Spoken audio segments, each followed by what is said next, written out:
Hey everyone, I just want to quickly update you all on the status of the GameCube controller project that I revealed 2 weeks ago. Ever since 2 weeks ago, people have been talking about finding solutions to long overdue issues with the GameCube controllers that we play Melee on. And for that reason alone, I view what I did as a necessary catalyst for change, even though it wasn't perfect. Now, perhaps the most notable thing to come out of all of this was a bunch of the hardest working members of the Smash community banding together on Discord to properly bring this idea to fruition. And I use the word properly because I fell a bit short on the execution side of things, meaning while the idea was great, the Arduinos introduced some logistical issues of their own. Things such as concerns with voltage, concerns with people cheating, the fact that soldering is a part of the installation, and the fact that I'm ultimately forcing people to spend time and money, which that was the original goal, was to eliminate that. And I'll be the first one to tell you that I fucked up, and that I am deeply sorry for any money or time that was expended over the past 2 weeks because of me. And I do want you to know, if it helps you to forgive me, that you're going to get what you wanted by the end of this video, and that without my mistakes, we never would have reached this point. So I think you'll see that it was worth it. But no one's going to be paying for these mistakes as much as I am, because starting tomorrow morning, the first thing that I'm going to be doing is mailing back all the controllers I was commissioned to install an Arduino on, free of charge, and I'm additionally going to refund everyone's original shipping cost to send their controllers to me. And it's going to cost me a lot of money, but that's the only right way to go about things. Now, with the negative out of the way, I want to get to what we've created. This was a major oversight on my end not to do things this way from the start. It's probably not going to come as much of a surprise to you guys, but we've converted this all into a memory card.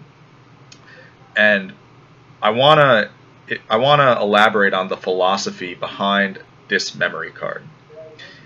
This memory card, it's got an interesting philosophy behind it. This is not Melee 1.03. At least that's not what I consider it to be. That's because the mods that are on this memory card do not affect the frame data or the game states of Melee 1.02 whatsoever. Meaning things like the Magus dashback code are not on this memory card. Everything on this memory card could have been fixed, could have been done, I should say, through an Arduino in the controller. It can be considered an Arduino minus the money, minus the time, and minus the logistical issues. And the reason I wanted to keep things this way is because I'm a purist at heart. People may not think that about me because I'm so into pushing this game, but I value being able to still call this Melee. So anything that compromises that will not ever be on my version of this memory card.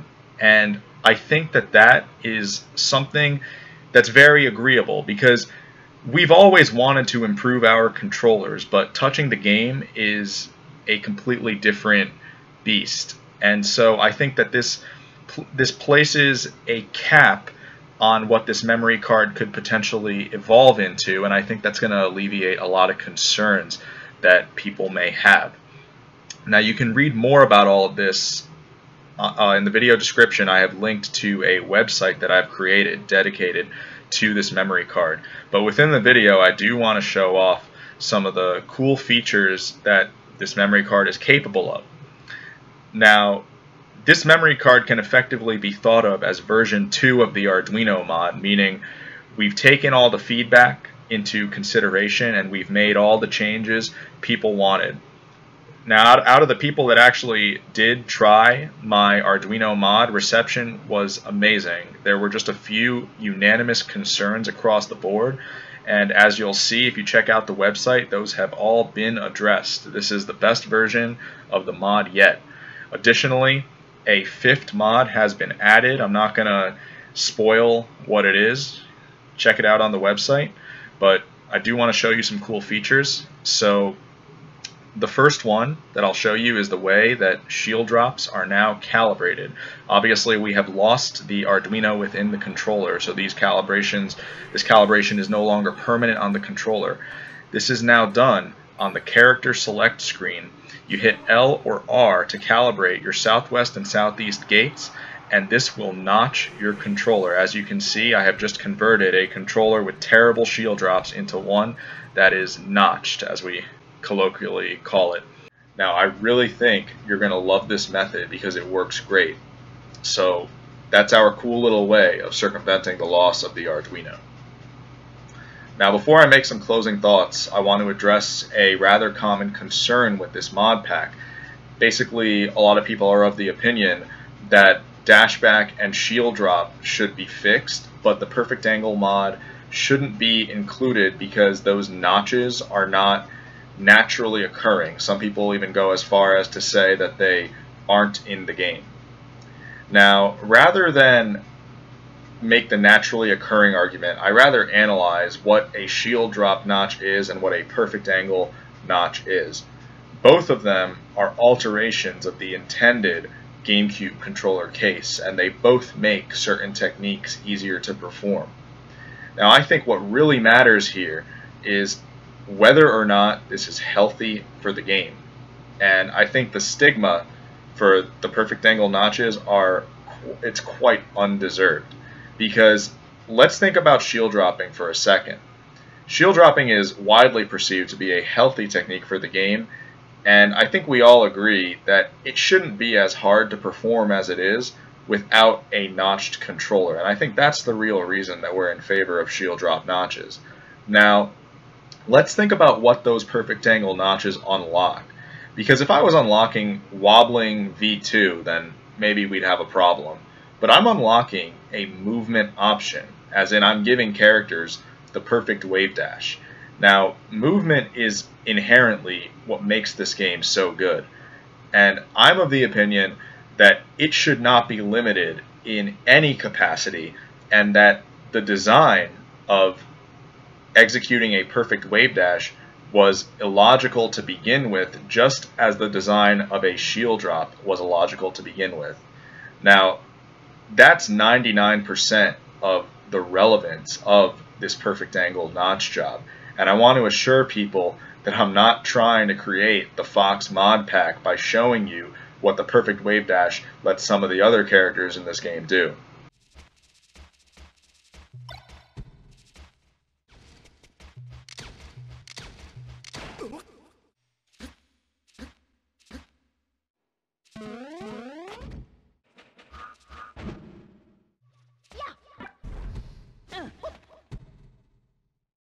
I honestly view the perfect wave dash as something that we've been overlooking this entire time, meaning we all should have had these notches a long time ago because they are game changers for every single character, and I can't possibly see how pushing everyone's movement options would be viewed as unhealthy. And for the record, I don't even think that Fox is the biggest beneficiary of the perfect wave dash. So if Fox is your concern, the right way to go about nerfing him would not be to make every single person play on a worse controller and stunt the metagame progression of every character in the process.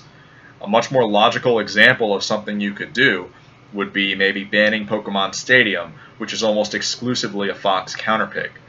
Doing so would hurt Melee a lot less because the perfect wave dash will breathe new life into this game, and it's my favorite mod easily for a reason. So I encourage people to give it a shot and see why I'm so confident that the stigma is undeserved.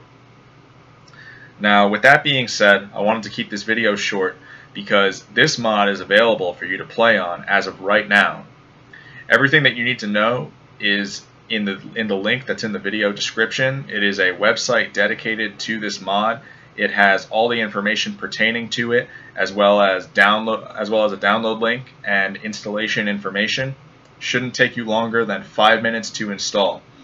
In addition, I worked alongside Truck Jitsu and Uncle Punch of Faster Melee in order to create this, and we are all so confident that we've done this game a great deed, which is why the version 5.5 of Faster Melee is going to be released alongside this video, and this mod will be available for people to play on through that.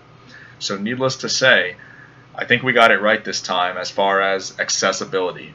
So I really look forward to what everyone has to say now that this is open for anyone to try. And please know that this is a beta release, so if you find any sort of gameplay issue, please let us know and we will promptly take care of it. Other than that, enjoy the mod, and thanks for watching.